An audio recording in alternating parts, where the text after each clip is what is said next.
ายดีท่านผู้ชมทุกท่านก็มาพบกับข้าพเจ้าอีกครั้งเนาะอากงเนาะหลังจากหายหน้าหายตาไปโดนเติมเนาะตั้งแต่ปี2018เนาะนี่ก้าวมา2019แล้วอันนี้ก็เป็นวิดีโอทำอิฐของปี2019เนาะคือบ่ได้หายไปไสดอกเนาะก็ไปหาวิธีการเสาะหารายได้ออนไลน์แบบที่มันจะพอมีรายได้ว่าซั่นซะเนาะก็ในปีกายนี่ก็เคยนำเสนอมาแล้วเนาะแบบลงทุนแน่แล้วก็แบบอันบ่ลงทุนแน่เนาะแบบฟรีอะนะเนาะแบบลงทุนแน่ก็จะได้เอาไว้นิดหนึ่งเนาะผลตอบแทนก็จะเอาดีนิดหนึ่งเนาะแต่แบบฟรีก็ต้องได้ใช้ความอดทนนิดหนึ่งใช้เวลานิดหนึ่งก็จะได้มาเนาะดังที่ท่านผู้ชมรู้ในท่านผู้ชมเบิ่งในช่องข้าพเจ้านี่แหละเนาะมื้อนี้จะมานำเสนอแพลตฟอร์มตัวใหม่เนาะการลงทุนกับCryptocurrency มื้อนี้เนาะซึ่งว่าชื่อบริษัทว่า BB Data เนาะคือตัวเก่ามันแม่น BDIG Group เนาะเดี๋ยวนี้มันเปลี่ยนมาเป็น BB Data ก็คือตะกี้มัน Big Data International Group เนาะเดี๋ยวนี้มาเป็นแบบ Really Big Data เนาะกำลังเจริญเติบโตเนาะซึ่งมันก็จะมีสกุลเงินของมันจะเป็นFCC นี่เนาะซึ่งย่อมาจาก Financial Crypto Chain เนาะสโลแกนของเพิ่นก็คือว่าลงทุนแล้วบ่ต้องขายเครื่องบ่ต้องส่วนขนขอสามารถมีรายได้ทุกมื้อเนาะว่าแล้วก็มาเริ่มกันเลยเนาะก็คือดังข้าพเจ้าได้เว้าไปเมื่อกี้นี่แหละเนาะก็คือบริษัทนี้ก็คือ Big Data International Group เนาะเดี๋ยวนี้มันก็เปลี่ยนมาเป็นReally Big Data แล้วเนาะก็คือหน้าที่หลักของมันก็คือเฮ็ดการเทรดนั่นแหละก็คือการค้าเงินการค้าสกุลเงินนั่นน่ะเนาะแล้วก็มันเริ่มตั้งมาปี2016พู้นเนาะเป็นต้นมาเนาะแล้วมันก็จะมีระบบความปลอดภัยของมันรับประกันได้เนาะระบบก็คือแล้วระบบรับรองมันจะเป็น SSL เนาะแต่ว่ามันเทรดมาก็เป็นปี2012อยู่เนาะแต่ว่ามันเปิดตัวนำใช้ตัวจริงแท้ๆที่ให้ Public สามารถอันนั้นแท้ๆก็แม่นวันที่1เดือน11 2017นี้เนาะอันนี้ก็คือเป็นManager ของเพิ่นเนาะหรือว่าท่านมิสเตอร์ Miller Daniel Brooklyn เนาะก็มีความรู้ความสามารถด้าน Financial นี่แหละเนาะจบมาจากMaster Degree in เกี่ยวกับ Business and Finance เนาะใน Stockholm University เนาะรายละเอียดเพิ่นก็ปานนี้เนาะอันนี้แม่นคุณสมบัติของเพิ่นว่าซะดีกรีของเพิ่นที่จะมาเป็นManagement ของBBIG นี้เนาะหรือว่า Really Big Data นี้เนาะต่อมาก็อีก2ท่านนี้เนาะ2ท่านนี้ก็คือเป็นผู้บริหารโดยตรงเลยว่าซั่นซะเนาะจะมีก็จะเป็นLiberty CEO หั่นเนาะท่าน Alan Michelson นี่เนาะนี่เป็นชาวโปแลนด์เนาะเพิ่นก็จบ Master Degree อยู่Massachusetts สหรัฐอเมริกาเนาะเชี่ยวชาญเกี่ยวกับการบริหารจัดการต่างๆเนาะมีประสบการณ์มานี่ก็18ปีมาแล้วเนาะอีกคนหนึ่งก็คือ COO ของเพิ่นเนาะมิสเตอร์ Alex Ong นี่เนาะ Alex Ong นี่ก็เป็นคนอาเซียนเฮานี่แหละเนาะก็คือเป็นชาวสิงคโปร์เนาะอันนี้ก็มีความรู้ความสามารถเนาะประสบการณ์ก็ตั้งเรียนอยู่นี่ก็มา17ปีผ่านมาแล้วเนาะธุรกิจของเขาเจ้าโดยหลักเนาะเริ่มต้นมาจากก็คือการเฮ็ดการเทรดเนาะการค้าเงินเนาะการค้าสกุลเงินเนาะอันนี้มันสถิติเพิ่นเอามาให้เบิ่งว่าแต่ละนาทีแต่ละครั้งแต่ละการเทรดของเพิ่นได้กำไรเท่าใดเนาะเช่นว่าเพิ่นก็เทรดบ่แม่นแต่สกุลเงินอันเดียวเนาะส่วนหลายจะเป็น Cryptocurrency ก็จะมีพวก Bitcoin Litecoin Ethereum Dash มันหยังต่างๆนี่เนาะเพิ่นจะเทรดเนาะเพิ่นได้กำไรมื้อหนึ่งนี่บ่แม่นน้อยๆเนาะดังที่เราเห็นอยู่ในเส้นกราฟนี่แหละ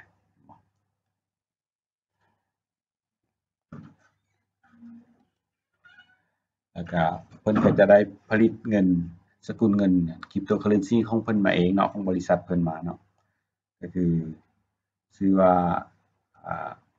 FCC นี่เนาะมึงซึ่งจะมีอยู่โทเค็นอยู่ที่100ล้านคอยเนาะอันนี้ สามารถmining ได้แต่สูงสุด100 ล้านคอยเนาะจบคันถ้าว่า mining ได้ครบ100 ล้านนี่แหละก็คือว่าครบเนาะชื่อสกุลเงินของเพิ่นก็ดังที่เว้าไปแล้วเนาะก็คือว่า Financial Crypto Chain นี่เนาะ FCC นี่เนาะ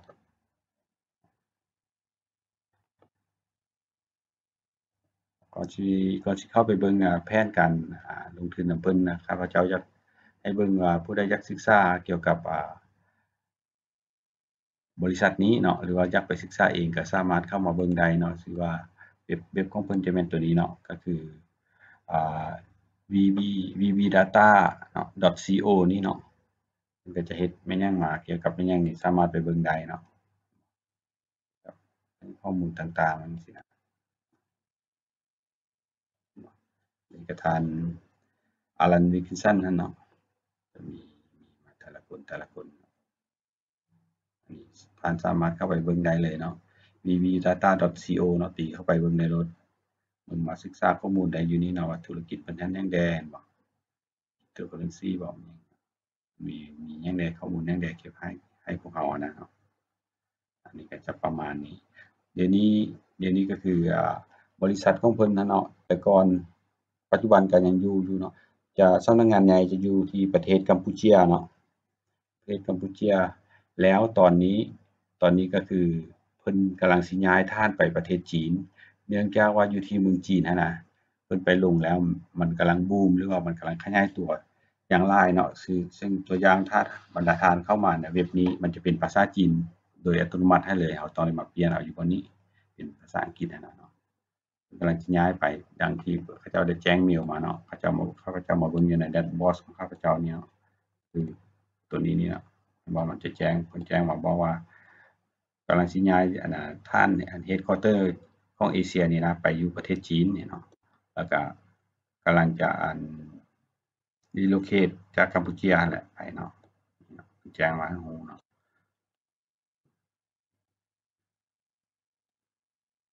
อ่มาว่ากันต่อเลยเนาะว่าต่อก็คือว่าอ่าการที่เราลงทุนนำเพิ่นหั้นเนาะเพิ่นจะให้เราผลตอบแทนก็คือว่าคันเราลงเพิ่นนำเพิ่นนั่นนะขั้นต่ำเป็น$10คันถ้า$10เนี่ยเพิ่นจะปรับให้มาเป็น$20เลยก็คือคูณ2เลยเนาะจากอย่างที่เห็นอยู่ในนี้เนาะสมมุติเราลงไป10หนึ่งก็ได้20หนึ่งเนาะก็จะมีแผนเนาะแล้วบัดนี้เรา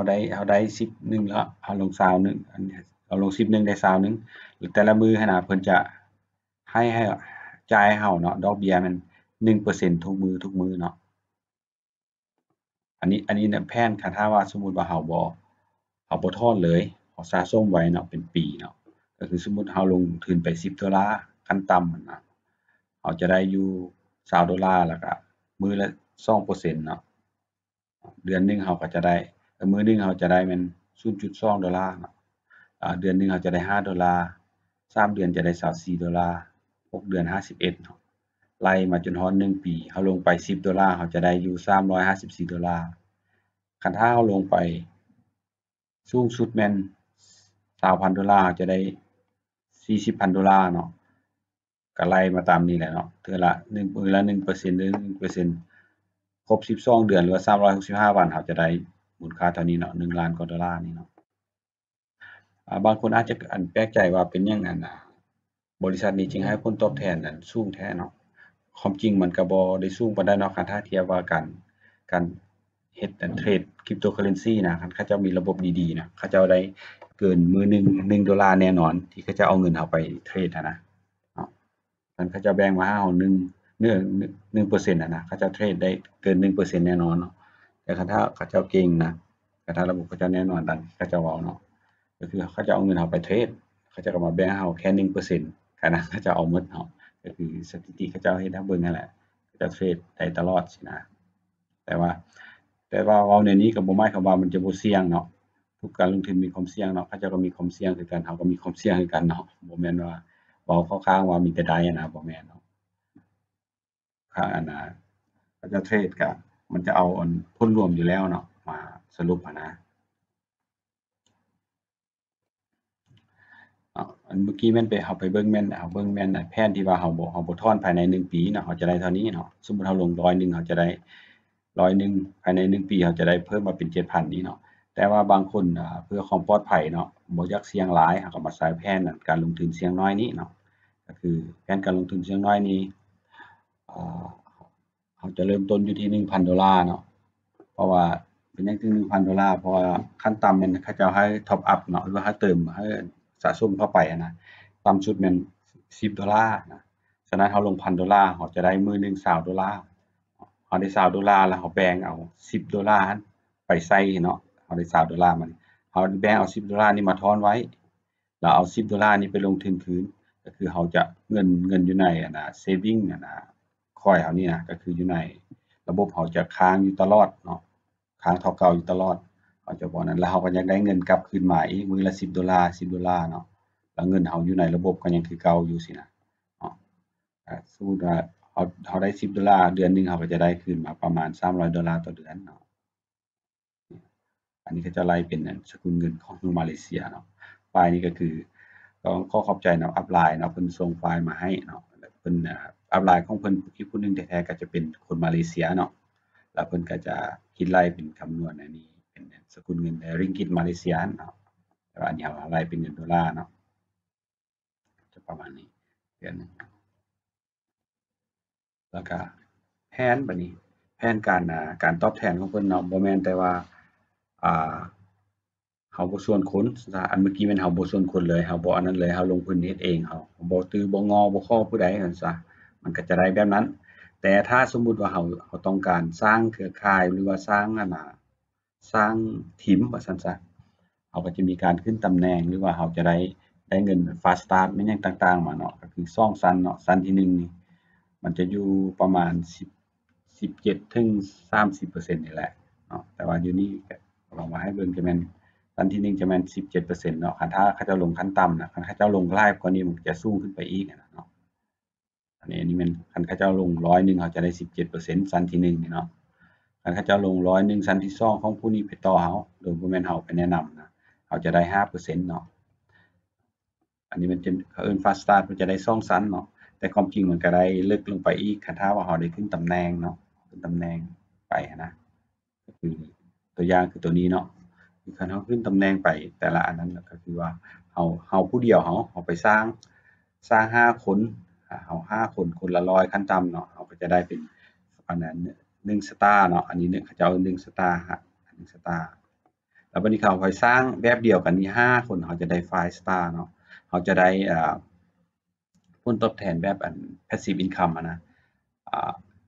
1-3% Infinity ลึกลงไปก็คือแบบบ่สิ้นสุดเลยเนาะ อันนี้เราจะได้ได้อะไรครับอันนี้เนาะจะสอันนั้นแต่ว่าเราต้องมียอดสะสมของตัวเราแม่น20,000 FC นี้เนาะวันนี้ขั้นตอนการถอนเงินสมมุติเราลงทุนไปแล้วเราถอนเงินบัดนี้เราถอนเงินนี่มันก็จะมีช่องทางแบบนี้เนาะ1ก็แม่นอันถอนผ่านธนาคารเนาะการถอนนี่แม่นเพิ่นจะหักค่าธรรมเนียมก็คือว่าเราถอน$10 $10เราจะได้อยู่9เราจะได้แต่$9เนาะแล้วก็บวกค่าธรรมเนียมจ่ายค่าธรรมเนียมไปอีก10%ของเงินที่เราถอนหั้นเนาะของธนาคารว่าซั่นซะเนาะใช้เวลาประมาณ5-7มื้ออันนี้ก็เขาบอกว่าตอนนี้ธนาคารลาวยังบ่ทันได้เทื่อเนาะก็คือ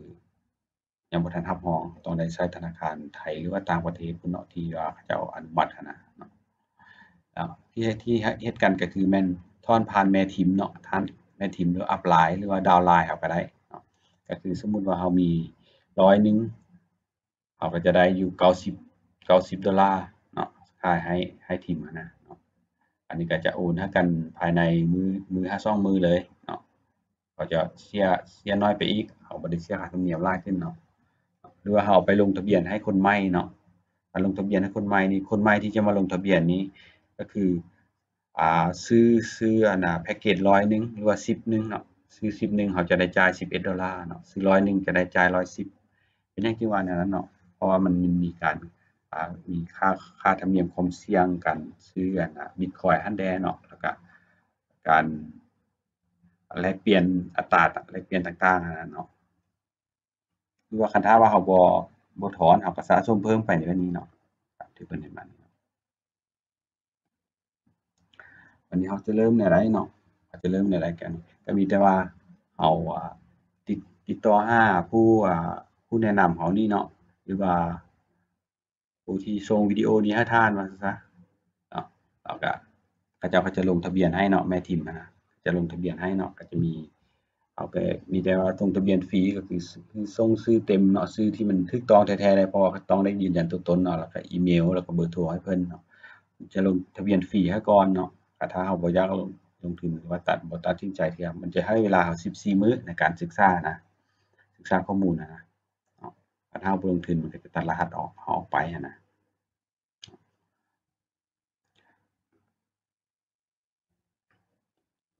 อันนี้ก็คืออัปไลน์ใหญ่เนาะผู้ที่เพิ่นประสบผลสำเร็จมาแล้วเนาะเพิ่นก็เริ่มเฮ็ดท้ายปี2018และประมาณเดือน7เนาะเพิ่นก็เฮ็ดมาในตอนนี้ทำอิฐเพิ่นก็ได้ขึ้นตำแหน่งแม่นอ่านี่ดอกเพิ่นจอยวันที่23เดือน7 2018เนาะแล้วเพิ่นก็จะได้ขึ้นตำแหน่ง1สตาร์เนาะแล้วตอนนี้ก็ได้2สตาร์แล้วเนาะได้2ดาวแล้วเพิ่นก็ได้กินตัวอัน Passive Income หั้นแล้วเนาะแต่ว่ายังบ่ทันถึงอ่า3%เทื่อเนาะอยู่ในระหว่าง 1-3% นั่นแหละเนาะ อันนี้ก็ข้าพเจ้าจะมาเสนอให้เบิ่งยกตัวอย่างของข้าพเจ้าให้เบิ่งเนาะอันที่ข้าพเจ้าได้ลงทุนไปเฮ็ดหั้นน่ะเนาะก็คือข้าพเจ้าเริ่มเฮ็ดก็แม่นนี่แหละเนาะหาก็เฮ็ดนี่เนาะวันที่11เดือน1นี่เนาะจอยเดตนี่เนาะข้าพเจ้าลงทดลองไปเพื่อศึกษาไปเบิ่งก่อนก็คือลงไป100เนาะข้าพเจ้าก็ได้มา200ได้มา200ได้มา200แล้วแต่ละมื้อที่มันครบ$10แล้วข้าพเจ้าก็ top up เข้าไปอีกเนาะ top up ไปแล้ว2เทื่อนี่10มื้อก็เดี๋ยวนี้ก็สิปลายมื้อเนาะสิปลายมื้อเขาเจ้าก็ได้ข้าพเจ้าได้เท่านี้เหลือเท่านี้เนาะก็บวกกับตัวที่มันยังค้างอยู่นี่อีกเนาะตัวนี้มันตัวเราจะได้เนาะเบิ่ง report มันเนาะว่าเงินมันเข้าแบบใดแต่ละมื้อเนาะประมาณนี้เนาะอันนี้ก็จะเป็นรายได้แต่ละมื้อเห็นบ่ว่ามื้อหนึ่งเราได้อันจักเปอร์เซ็นต์มันก็จะโอนมาให้เรานี่เนาะก็คือ1%นั่นแหละแต่ว่าเรามีเงินนั่นน่ะอยู่ในระบบหลายเราก็จะได้หลายเนาะยังมีเงินในระบบน้อยเราก็ได้น้อยเนาะมันก็จะโอนมาให้เนาะล่าสุดมื้อนี้เนาะวันที่24เดือน1นี่เนาะก็จะโอนเข้ามาเรามื้อละตามมื้อละ1%ตามเงินที่เรามีหั้นเนาะ อันนี้ก็ประมาณนี้เนาะแต่ถ้าว่าผู้ใดสนใจเนาะก็สามารถติดต่อตามลิงก์อยู่กองวิดีโอนี้ข้าพเจ้านี้ได้เลยเนาะข้าพเจ้าจะแปะลิงก์ไว้เนาะแล้วก็มีบอนติดต่อมี LINE มีหยังแหละเนาะมีเบอร์โทรต่างๆเนาะแล้วก็ขอบใจเนาะสำหรับทุกท่านที่ติดตามรับชมแล้วก็เบิ่งข้าพเจ้าแล้วก็ขอบใจผู้ที่กดไลก์กดแชร์กด Subscribe เนาะเพื่อว่าคันกด Subscribe แล้วอันเวลาข้าพเจ้าอัปวิดีโอมันก็จะแจ้งเตือนให้ทุกท่านรู้ก่อนหมู่เลยเนาะก็ขอบใจเนาะ